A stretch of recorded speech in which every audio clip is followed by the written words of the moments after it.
Hey, good morning, everybody. John here with FNP Wargamers, and this is our FNP morning show. So, first segment is going to be just as short as I've been aiming for quite some time, and we're going to basically break up how I do the show during the week on Monday, Wednesdays, and Fridays by breaking it up into a couple, probably about 15 to 20 minute segments. So this morning, this first episode or this first cast is going to be mainly about Games Workshop. There's a lot of news and rumors coming out, so we're going to go ahead and cover it. At the 12 o'clock hour here Central Time, I will jump back on and we're going to go into some amazing news concerning oh my gosh, why can't I think of it? Marvel Crisis Protocol from Atomic Mass Games. We've got leaks and new models coming out, new rules for those models, and kind of a sign of things to come. So we're going to get involved in that at the 12 o'clock hour. But right now, let's go ahead and talk about Games Workshop. So one of the first things I want to talk about with Games Workshop is starting last month, as many of you already know, they started doing this once a month deal and it's usually the first Saturday of that month, where they'll give out a free miniature, and it's usually assigned for something going on that month. So last month was a witch elf from Age of Sigmar, which kind of corresponded with the release of the Broken Realms Morathi book. This month is going to be a Plague Marine, as we'll see here in just a minute. Also, you can acquire these coins, these basically like challenge coins. The previous month was Morathis. This month is going to be Death Guard. So we're going to go ahead and go take a look at this. Now, it doesn't cost anything to at least get the free miniature. I don't know about the cost of the challenge coin, but it's still an opportunity for you to acquire a free miniature to paint. And some of these stores will have a painting contest or something along that lines that is keyed in to that miniature. And of course, while you're there, go ahead and buy something, help out those local stores. So, one of Mortarian's boys in green here, this is their Death Guard model that's free for the month. It looks like it's just a regular Plague Marine, but I shouldn't say regular, because they're all different looking because of the mutations that riddle their body. Excuse me. So it looks like he has it looks like a version of an old Phobos pattern bolter, though the casing looks a little stubby. Maybe, I don't know, but it does look like an old Phobos pattern bolter. Anyways, he's got all of his little knickknacks all around his body, the jaw popping out of his body, all the pustules and zits and nasty boils starting to pop out on the belly. And then he's got that big old brass or bronze symbol of Nurgle with the 3 bells and all that stuff. So, long story short, this Saturday, this is the free model that you can get. They will be limited quantities, so be sure to be there right when the store opens. Snag your free model, and we're going to show here the coin. Here's the collectible coin. I really kind of kicked myself for missing that last one, but it happens. Now, these coins are about the size of a quarter, maybe a little bit bigger. So they're not like giant medallions, but it's still a collectible coin if that's your thing. I'm going to pick this up mainly for a friend of mine. I'm not a big fan of Death Guard. I do like getting these collectibles, but I'd rather secure this for a friend of mine and then keep whatever coin comes up after this. And so, real quick, if you happen to collect the first 6 coins, or once you collect 6 coins, you can actually get a display box that you can mount each of the coins in. That's how we also know that there's going to be one of these happening every month, because the display box has 3 or 4 rows of 3, and unless math has changed somehow, that should be 12. All right, so that all's coming about. Let's see if they do post it on here, because I read it was okay. Saturday, the 5th of December. That's this coming Saturday. Okay, and here we go. Some stores are running paint events based around the miniature of the month, the Plague Marine this month. So just ask the employee.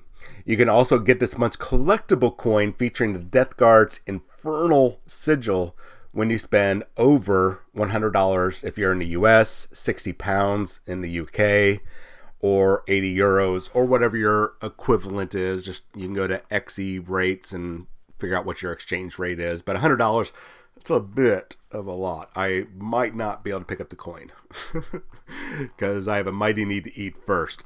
But still, the point being, this is cool. This is really cool. I can at least get the miniature for free. I'm down with that. So another thing that's going on right now, which I think is kind of a clever way. I wish they would have. I understand that they can't necessarily make it all, do all the bells and whistles. I thought it would be cool if you were able to click on each of these boxes to reveal what's underneath it. But that's just a little mechanic that I thought would be clever, but no big deal.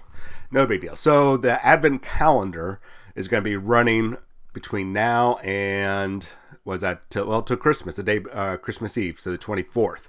And each day they're going to reveal a new image for the rumor engine. This is going to be popping up future models. So far we have 2 images, and we can kind of guess what they are. These are right now likely 240K models, or at least 140K model and a possible Age of Sigmar model. Right now I'm thinking more along the lines of it. This is going to be a 40K novel.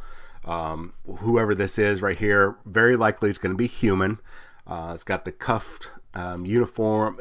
At least in appearance, it looks like it's a cuffed sleeve here for a uniform. It's got a rolled up scroll and a very large tome. And it looks to me like that could be an Imperial Eagle. This could very well be something for Age of Sigmar, something aligned with maybe the Cities of Sigmar or a new project coming out. But I really kind of lay in the odds that this is in regards to Warhammer 40,000. We're going to get to that here in a little bit because I have some interesting rumors concerning that. So let's move on. The other one is pretty self-explanatory if you're familiar with the Sisters of Battle or the Adeptus Sororitas. This definitely looks 100% like the Greaves of a Sisters of Battle. It's got the same aesthetic. There's two little fleur-de-lis at the center, the bottom, and the top of that greave. It has, like I said, all the aesthetics for it. I would say 99.9999 Delta Niner Charlie % that this is Sisters of Battle. We know that there's at least one Sisters of Battle model coming, which this means there's probably 2. Good morning, Grapple Strange. So moving on with some news and rumors. Now, we have 22 more days of those Advent calendars. So this is pretty much going to show us what we can expect at least in the next 6 to 9 months coming out of Games Workshop. Now, mind you, we're going to take a look at those images and try to figure it out. One is easy. The other one is debatable. But when I give you some evidence of some upcoming product, maybe we can kind of correlate that to that image. All right, so let's also talk about Death Guard. Death Guard are going to be rolling out in the month of December. Well, hey, it's December already, so this is good. So let me take a drink. All right, so with Death Guard coming out this month, we know that there's going to be rules updates across the board. Now, we already saw that the regular Plague Marines are going to be getting a boost, that their wounds are going to be going up. We don't know about the point cost or anything else, but they're at least getting that +1 wound. They're getting the equivalent to the shock assault rule that Space Marines have, where they charge into combat, they get +1 to their attack roll, or if they charge, were charged, or perform a heroic intervention, they get that +1 charge or +1 attack. We know that the possessed that are in the Death Guard book are getting a boost as well. So now, and there's some rumors flying around and some imagery I didn't want to go over because I really want to focus on Mortarion. That the Mephitic Blight Hauler and the Plague Burst Crawler and the Blight Drone have all been reworked, getting some boosts, but we don't know all the details. So right now what you're seeing is the Mortarion at his current 8th edition or pre-9th edition codex state, however you want to look at this. Excuse me. This is how he is right now. So we can see his stats, his attributes are, he's pretty boss. But let's go ahead and take a look at what his not his predicted stats, but what his confirmed stats are going to be. So I can tell you right now the biggest changes and between the two different stat blocks. So first thing is that his toughness is going to go from a 7 to an 8. So that's automatically awesome. Love it. If we go over to his attacks, this is the 3. Let's see, his toughness is the skull symbol. We go over 2 more symbols with the 3 swords pointing upwards. These are his attacks, and they all increase by 1. So instead of 654, he's now at 765. That's a nice increase. We still don't know if he's going to go up in points. He might not. Just because they're redoing this does not necessarily mean he is going to go up in points. And his base armor save is going to remain a 3 as opposed to it degrading in his previous. Sorry, that's host of plagues decreases. So what we don't know are his rules for toxic presence, the barbarian. Well, we're assuming barbarian plate, which gives him a 4+ invulnerable, is going to stay. Host of plagues, we don't know how that's going to work, or putrid demise. But what we do know is what's going to be happening with his weapons, his attacks here. So he's got the lantern, which is his super archaic badass pistol. We have his awesome giant reaper blade, or the scythe, called Silence, with its 2 different attack profiles, and the Phosphex bombs, which I think he's the only one in Warhammer 40k that has Phosphex. And those of you that play Horus Heresy, Phosphex is very dangerous, very deadly attacks, mainly because it can drift, and that's not good. So currently, it looks like his the first one up here is his pistol. So it's losing 6 inches off of its range, putting it more in line with other pistols that's kind of the new standard now, or not even the new standard, that's the standard for pistols, 12-inch range. I don't think they should have dropped it down to 12. I think they should have kept it where it was, but whatever. Showing how many attacks he gets. It's a strength 8 weapon, -3 AP, and it does a flat 3 damage. As opposed to, okay, nothing has changed. What we don't know is the special rules. So with the exception of a shorter range, it looks like it remains the same.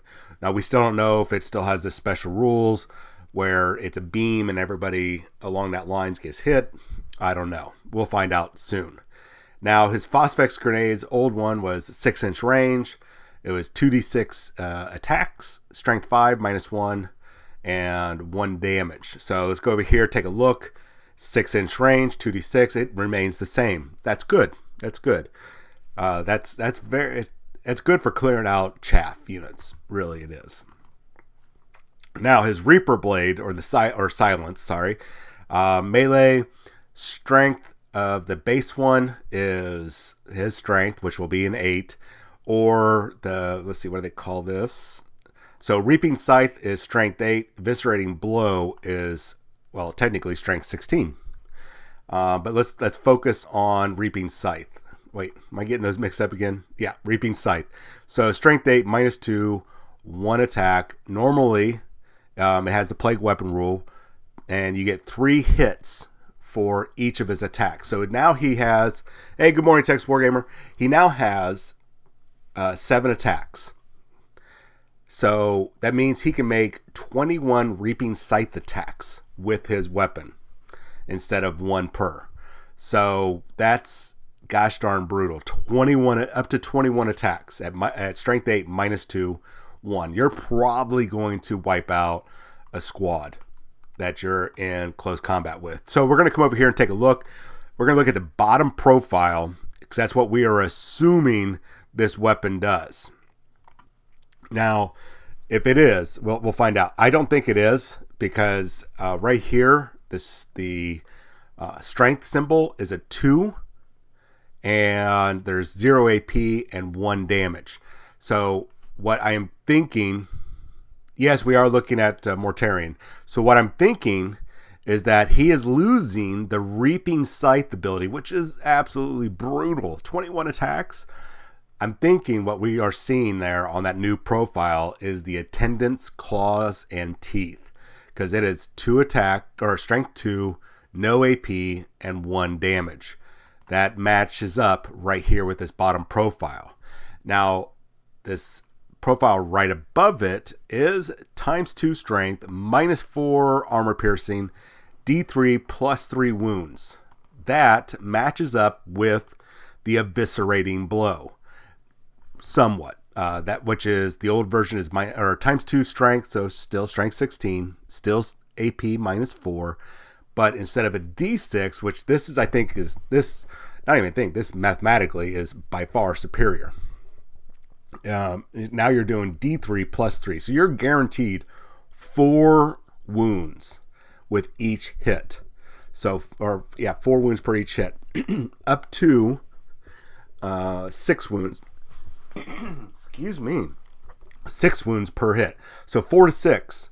I mean, you're going to be killing, gosh darn, per hit. Definitely killing a intercessor or a Primaris Marine per hit. You're probably going to be killing a character, especially swinging now a new 7 attacks.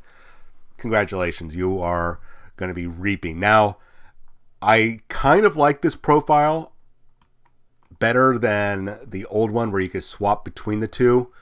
I feel like this new weapon profile is better. I know a lot of people preferred be able to switch between the two, especially be able to go, well, I got 21 attacks now, but we've been seeing a lot of these dual profiles kind of go away. So I'm going to go with it, and that's probably why we saw a slight increase in the number of attacks he can perform. I'm okay with this, mainly because I've been on the receiving end of Mortarion a couple times. I remember my first Las Vegas Open, I went up against him, and I got him down to 1 wound. Then he proceeded to wipe out 20-some-odd Primaris Marines in 1 turn, or 2 turns. It was not good.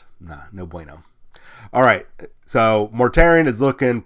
Overall, Mortarion got a big boost. Now, the only thing that can be detrimental to this big boost, this apparent big boost, is him or his point value increasing. I think he's around 425 points, 450 points. So if his profile, if his point values goes up, even though they've reduced some and increased others, that's going to be bad. But if it remained the same or got cheaper, then Mortarion, I think he will get cheaper. That'll make him better. The +1 toughness already makes him very brutal, on par with the larger Imperial Knights, and the damage output he can do is on par with Imperial Knights. So I would say he probably will get a point reduction. I wouldn't be surprised. I would say I'm going to predict he's going to come down to 425 points, but we'll find out. If he's at 450, he's going to come down 25 points. So let's move on, because I want to get into some known information and then talk to you about 2 snazzy rumors that I've been hearing about for a while, and I meant to talk about it on Monday's show, but I forgot. So, Citadel, or Games Workshop over in Nottingham, England, is looking for a Citadel editor for Warhammer 40,000.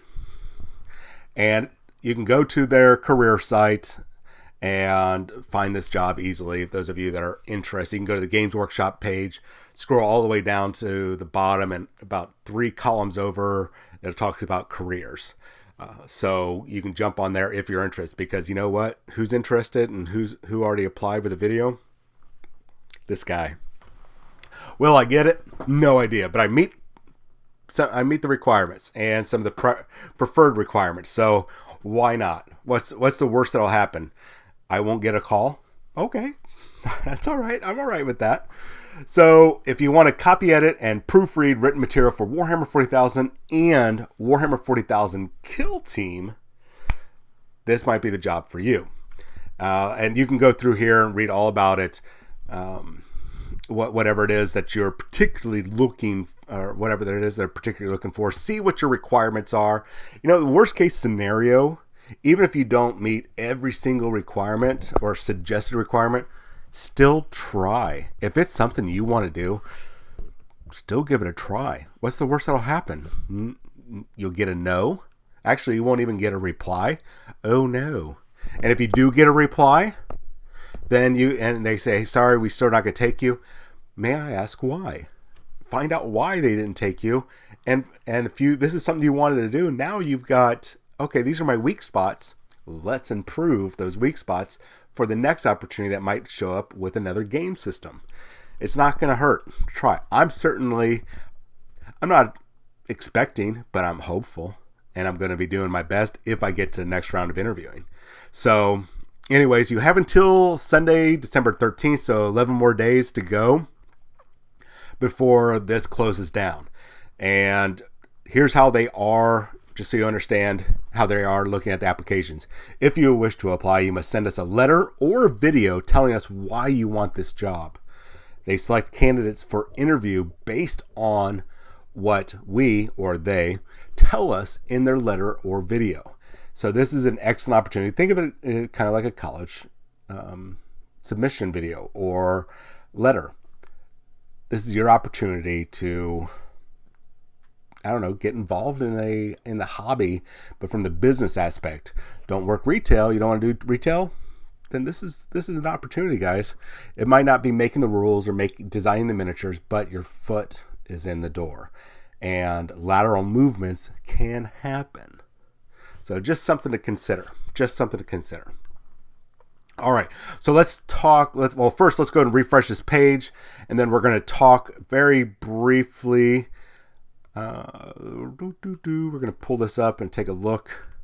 I want to talk very briefly about some rumors. This isn't new information. Okay, it's just a holiday video, and you can watch and enjoy that on your own. So, rumors, Warhammer 40,000. One of these is extremely weak, and I think I know where it's coming from and the why, but making it more of a wish list. The other two are pretty solid and are almost guarantees, and one of them ties in with our advent calendar image that we had up a little bit ago. So first up, let's talk about the sketchy rumor. In a future Kill Team box, there will be Forge World's Death Core of Krieg plastic miniatures in there. Is it possible? Yeah, it's possible. Is it probable? No, it's going to be low on the probability line. Now, they might create their own resin base, because they do everything in resin. They might make their own Kill Team unit that you can purchase on Forge World's website that'll have probably a dazzling array of weapon options, something specifically geared for Kill Team, but it's going to be coming out of Forge World, not a plastic set. Is it possible? Yeah. I'm going to give it a generous 15% chance, just to be generous. It is the holiday season, but I'm going to be leaning more towards the 85% chance, probably a little higher, that it is not going to be plastic, but we might still see something coming from Forge World. It could be a multi-part resin kit, similar to the plastic kits. You'll probably get a variety of las rifles and perhaps some special weapons like grenade launchers or heavy stubbers, that sort of thing, flamers. And maybe there'll be a separate commander. I mean, I could actually see them going, hey, here's a 10-man squad of Deathcore Krieg for it. Then they'll sell a separate upgrade sprue with all sorts of different weapons. And then they'll sell a separate commander and maybe even a separate elite choice, since you can put elites and a commander in there. Maybe not even a separate elite choice. There could be a separate elite sprue, which could be what I was talking about. So I could see them doing 3 resin kits, but not a plastic kit. I think what's happening there is a little bit of wish listing, which is fine. Little fanboy wishing there. Nothing wrong with that. Absolutely nothing wrong with that, because we do that all the time. I do that all the time. I think they're combining it with the fact that we are going to be getting new Imperial Guard or Astra Militarum miniatures. Whether these are going to be Cadians, they could be, very well could be Deathcore Krieg, or they could be Catachin. Who knows? I think we're going to get entirely different looking, I don't think we're going to have that Cadian shock troop. I think that they're actually going to go away from that terminology on the box, and they're going to be calling them probably Astra Militarum Guardsmen or something like that. They're going to go with more of a generic term, though the models won't be generic, and that's where we're coming into this next rumor, kind of keying in with that one rumor engine that we saw earlier, that the Imperial Guard are going to be getting a total revamp, which is very much expected. I mean, if you did not think it was going to happen, you're kind of fooling yourself. I know that's rude, probably sounding, but everybody else is getting updates. It's only a matter of time. We know Eldar and Dark Eldar are getting updates. Sisters of Battle got the biggest update. Same with the Space Marines. So, and we know Orcs are getting an update. Chaos Space Marines have been getting an update. So, Imperial Guard, we got you covered. So, I think that's where those two rumors are kind of colliding. They know that they've known or heard that there's going to be new Imperial Guard models. So, they're like, oh, they're going to be Deathcore Krieg. I can see where that happens, but I think not Games Workshop, but Forge World is going to keep producing Deathcore Krieg because it is a widely popular miniature line, but they still don't sell it in droves like they do with regular Imperial Guard. And if they focus on Deathcore Krieg as the main Imperial Guard line of miniature as the standard for plastics, that is shoehorning or forcing you to play essentially Deathcore Krieg. It's not a generic enough model for you and I to create our own unique unit or company or battalion of Astra Militarum. It is by far easier to go with that basic Cadian shock trooper look, even though they're called Cadian shock troopers. That is the basic look of a guardsman, with the exception of like weird units from different planets, but the general look of an Astra Militarum, and I would say vast percentage of the art, let's say 75-80% of the art, is that Cadian shock trooper. That is the standard template for an Imperial Guardsman. Now, I think we'll still follow that look, but it's going to get updated. The models are going to be a little taller. They're probably going to be as tall as the Sisters of Battle. I don't imagine they're going to be taller, because those ladies are in power armor, and they're probably about 6 inches taller because of the power armor than somebody not in power armor. So they might be on par, because women generally are a little shorter than men. They might be on par with the Sisters of Battle, or just a little bit taller, or maybe just under. They're going to be around there. As Texas Wargamer says, Tempestus Scions are the closest template to Krieg. Yes. And I as I said, they're not a generic enough. Neither of those are generic enough to be a guardsman. So I could see them cranking out these new plastic Imperial Guardsmen, and then Forge World's like, hey, you know what? We like the look of this. Here's a Deathcore Krieg upgrade sprue. So you can swap out the torso for the torsos and the head, and there you go. Done. And they'll sell God knows how many of those sets. So that takes care of the Imperial Guard and the upcoming Deathcore of Krieg plastic. Once again, Is it possible? Of course. Is it probable? No, it's not probable. So our last one is that orcs are going to be rolling out. And when they roll out, when you see Warzone Armageddon pop its ugly head, you will know, and this could very well be the summer campaign or late spring, you will know that orcs are coming. When you start seeing the advertisements, whether it's going to be orcs first or Armageddon, you'll know that orcs are right around the corner. There is right now we're on the third or fourth war of Armageddon, which also includes the World Eaters. So we might be seeing next year, besides new orc models, new Imperial Guard models, we might be seeing World Eaters. Because Angry Ron, or Angron, the Primarch of the 12th Legion of the world, I think that's the 12th Legion, is the World Eaters, has descended upon Armageddon, or Ulanor, for the second time. And he has brought such a massive host of Khorne demons and Traitor Guard, Traitor Space Marines, World Eaters, that at some points, even the Imperial Guard, or the Astra Militarum, and the Orcs have stopped fighting each other to turn around and fight Angron's forces. We know that for a fact. That is now in the lore that came out last year. So when Armageddon drops, we're going to be seeing the new orc models. We've already seen one slight preview of 2 images, and we can tell it is in Warhammer 40,000 Orc's body.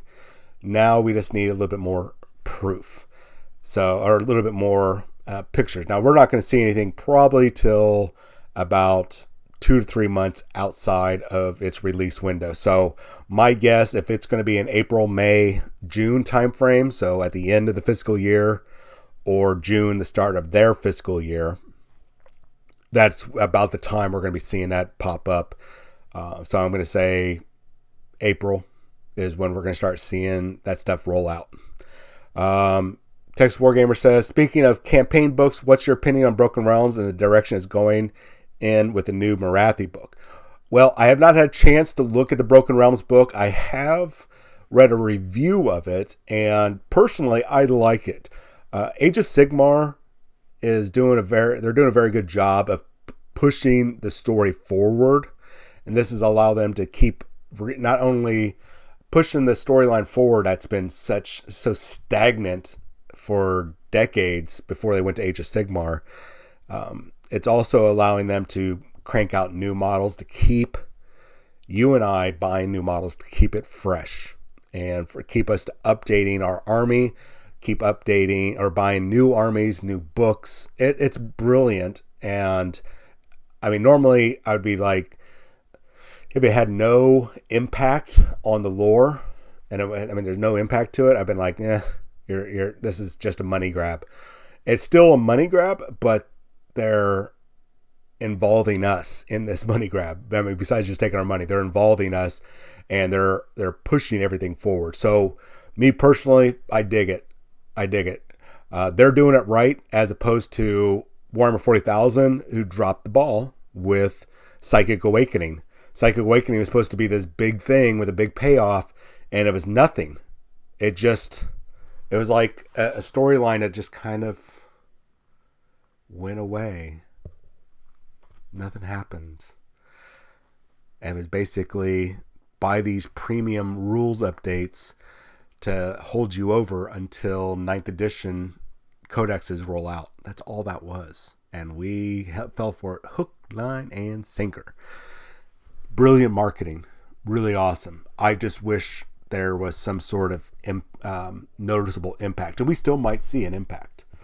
But as of right now, Psychic Awakening, financially successful. But fan-wise, lore-wise, was a bit of a flop. It was not very cohesive, and it didn't go anywhere. It just stopped. It was a bad storytelling. It was bad storytelling. All right, so I'm not going to harp on that too much longer. I hope I answered your question, Texas Wargamer. So that's going to take care of the Warhammer 40,000 segment, or 10 a.m. segment. I'm about 15 minutes over what I wanted, but there's a lot to digest. I'm going to come back at the 12 o'clock hour here Central Time. And we're going to be talking about Marvel Crisis Protocol because some major news, new stuff has dropped. Some new reveals, and there's also going to be I'm going to be talking about next year's releases. So they're done with the releases this year. We're going to be talking about next year's releases that are 90% confirmed. We just don't have the dates, but the prices are right, and the contents of the different releases make sense. So it looks like Q1 is going to be awesome. We're going to talk about that at the 12 o'clock hour. You guys have yourself a wonderful Wednesday morning. I'm sure it's Wednesday morning. And I will talk to you guys later. Make sure you wash your hands, social distance, wear your mask, and use some hand sanitizer. Brush your teeth, and please wear some deodorant. All right. I'll talk to you all later. Have a wonderful, wonderful morning.